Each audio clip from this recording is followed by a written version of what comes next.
English में आपने लोगों को इन वर्ड्स का यूज करते हुए तो जरूर सुना होगा, है ना? This, that, these, those.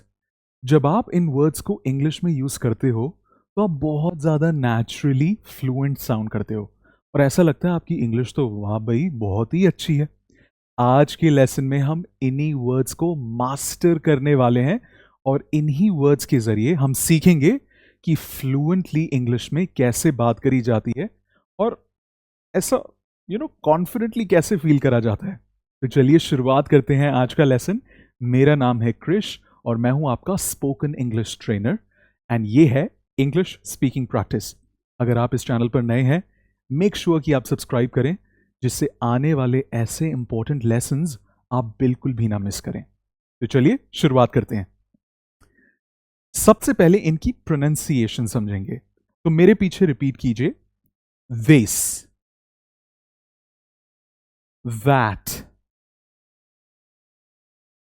these, those। Very good. अब इनका मतलब क्या होता है थोड़ा सा ये भी समझ लेते हैं। तो मान लीजिए मेरे पास ये लैपटॉप है। अगर मैं आपसे बात कर रहा हूं और मैं इस लैपटॉप के बारे में बात कर रहा हूं तो मैं बोलूंगा दिस लैपटॉप। क्या बोलूंगा? This laptop. अब मान लीजिए ये लैपटॉप मैंने दूसरी टेबल पर रख दिया। यहां पर मेरे साइड में एक टेबल है। अब मैं बोलूंगा दैट लैपटॉप। थोड़ा सा दूर है ना, तो अब मैं बोलूंगा दैट लैपटॉप। सो अगर पास में है तो बोलूंगा दिस लैपटॉप और अगर दूर है तो बोलूंगा दैट लैपटॉप।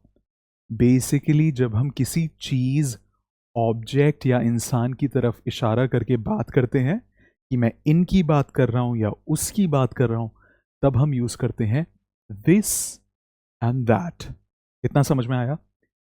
लेकिन जब मैं इसी चीज को प्लूरल बना दूं, मान लीजिए मेरे पास दो पेन है, एक पेन नहीं है, मेरे पास दो पेन है, तो मैं बोलूंगा these। क्या बोलूंगा? वंस अगेन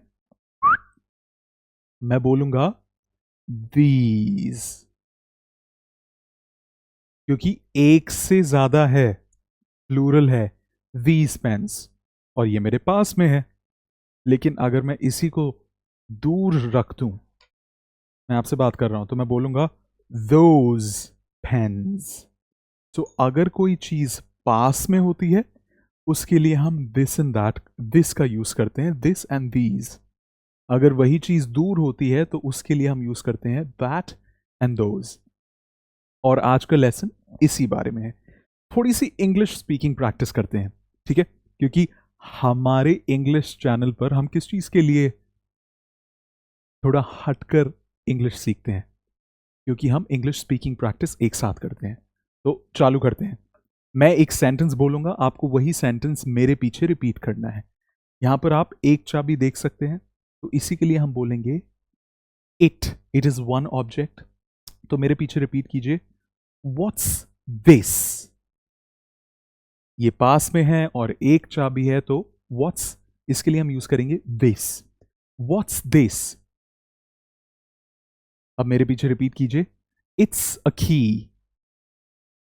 ट नहीं बोलना, इट्स। ट से टमाटर, ट नहीं बोलना, हमें बोलना है त से तरबूज।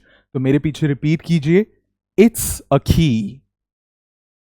Excellent, wonderful. यही चीज हम बाकी के तीनों बॉक्सेस में भी रिपीट करेंगे। What are these.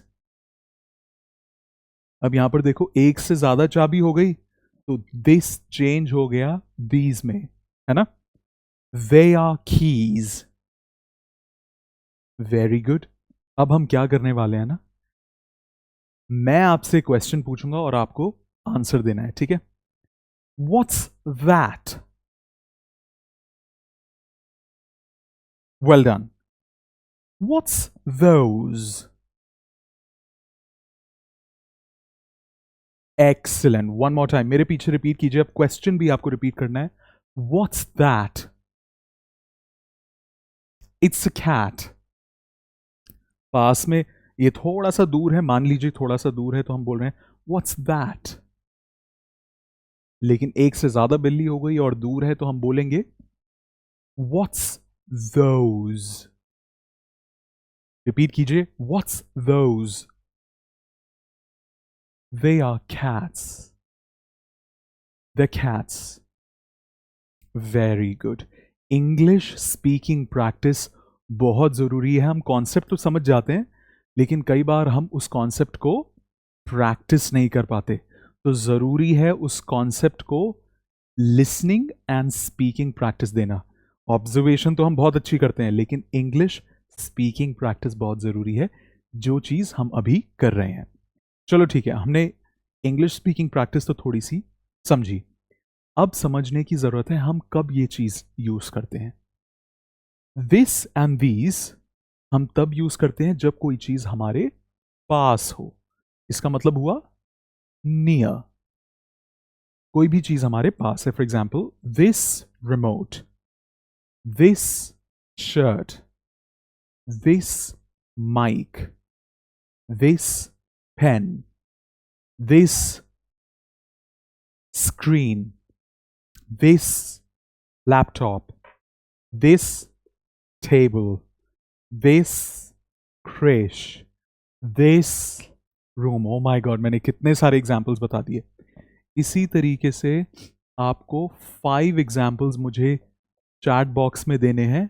जो भी चीज़ आपके पास है, मुझे this का यूज़ करके 5 एग्जाम्पल्स दीजिए। मुझे बताइए कौन कौन सी चीज़ आपके पास है। जैसे मैंने आपको बताया, this shirt, this screen, this laptop. इसी तरीके से आपको भी कमेंट बॉक्स में लिखना है। अच्छा, ये तो हुआ वो चीजें जो हमारे पास हैं, लेकिन दिस और दीज में क्या फर्क है? इन दोनों में भी क्या फर्क है? दिस हम एक ही आइटम के लिए यूज करते हैं और दीज हम एक से ज्यादा आइटम्स के लिए यूज करते हैं। For example, this pen, these pens. Because अब एक से ज्यादा पेन्स हैं तो मैं बोलूंगा दीज पेन्स। ठीक है, चलो ये तो हुआ दिस एंड दीज।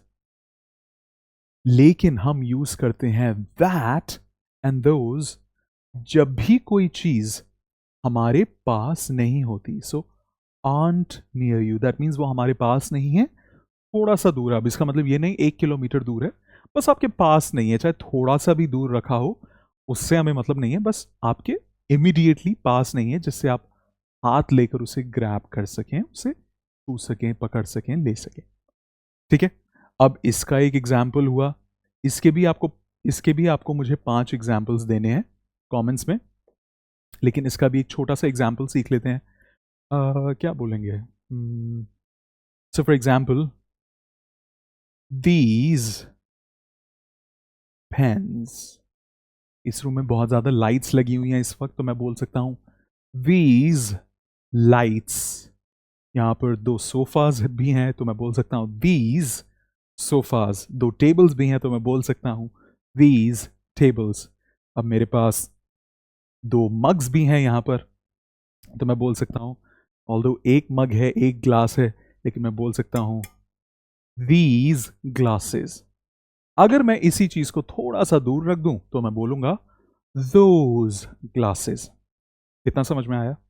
तो अगर कोई चीज पास में है तो बोलेंगे अगर कोई चीज दूर है, पास में तो ऊपर वाले यूज करेंगे। अगर कोई चीज दूर है तो उसके लिए हम यूज करेंगे दैट एंड दोज। अगर एक है तो यूज करेंगे दैट। अगर एक से ज्यादा है तो यूज करेंगे दोज। ठीक है, ऑल राइट। अगर इतना लेसन समझ में आया तो मुझे जल्दी से एक थम्स अप दो और चैनल को सब्सक्राइब करो। बहुत इंटरेस्टिंग चैनल, बहुत इंटरेस्टिंग लेसन है।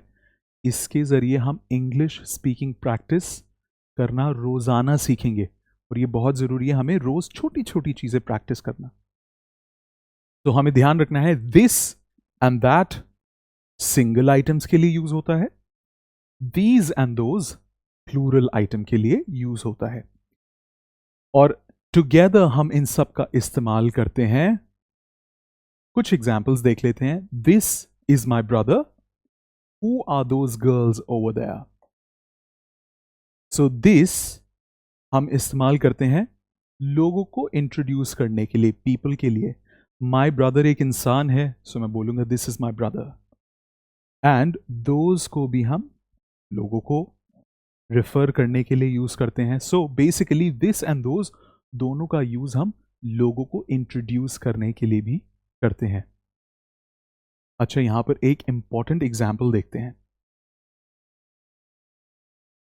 दिस एंड दैट का यूज, दोज एंड दीज का यूज दो और चीजों के लिए होता है, प्रोनाउंस को यूज करने के लिए एंड एडजेक्टिव्स को यूज करने के लिए। इसका मतलब क्या हुआ? प्रोनाउंस का मतलब होता है जब भी आप मेरा, तेरा, उसका, ये सारे इस शब्दों का इस्तेमाल करते हैं, इनको हम प्रोनाउंस बोलते हैं।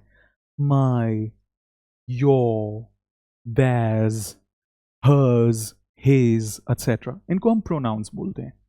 तो जब भी हम प्रोनाउन का यूज करते हैं तब हम इन वर्ड्स को यूज करते हैं, और जब भी हम एडजेक्टिव्स का यूज करते हैं, एडजेक्टिव का मतलब होता है किसी भी चीज की क्वालिटी बताना। तो for example, I am a good boy, you are a good listener. So इसमें गुड जो है वो क्वालिटी बता रहा है, करेक्ट? इसी को हम बोलते हैं एडजेक्टिव। एग्जाम्पल से समझते हैं। दिस इज माई बुक, मैं बोल रहा हूं मेरी किताब है। तो माई क्या है यहां पर? प्रोनाउन है, करेक्ट? अभी मैंने बताया था माई प्रोनाउन है, तो यहां पर हम यूज कर रहे हैं दिस। इसी की तरह अगर मैं बोलूं this book is very nice, इसमें वेरी नाइस इस बुक की क्वालिटी है, खासियत है, करेक्ट? और मैं इसके लिए दिस यूज कर रहा हूं। तो आप देख पा रहे हो, दिस का यूज हम क्वालिटीज बताने के लिए भी करते हैं, दिस एंड दैट का, और प्रोनाउंस के साथ भी करते हैं, मतलब मेरा, तेरा, उसका, माय, योर, हिज, ऐसे। लेकिन इंग्लिश में कुछ बहुत इंटरेस्टिंग वर्ड्स हैं।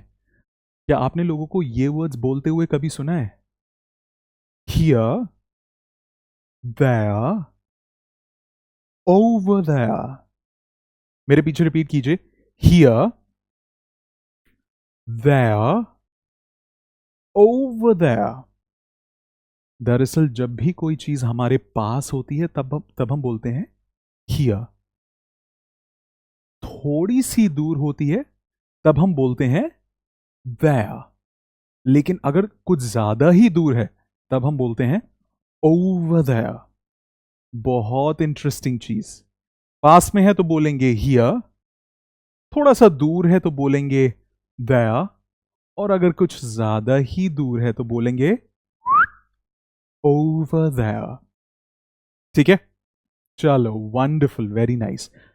अब हम एक छोटा सा क्वेश्चन सॉल्व करने वाले हैं। ये एक सेंटेंस है, dash is my phone, it's here on the table. It's here on the table मतलब लग रहा है कि पास में है। तो इनमें से कौन सा वर्ड इस ब्लैंक स्पेस में फिट होगा?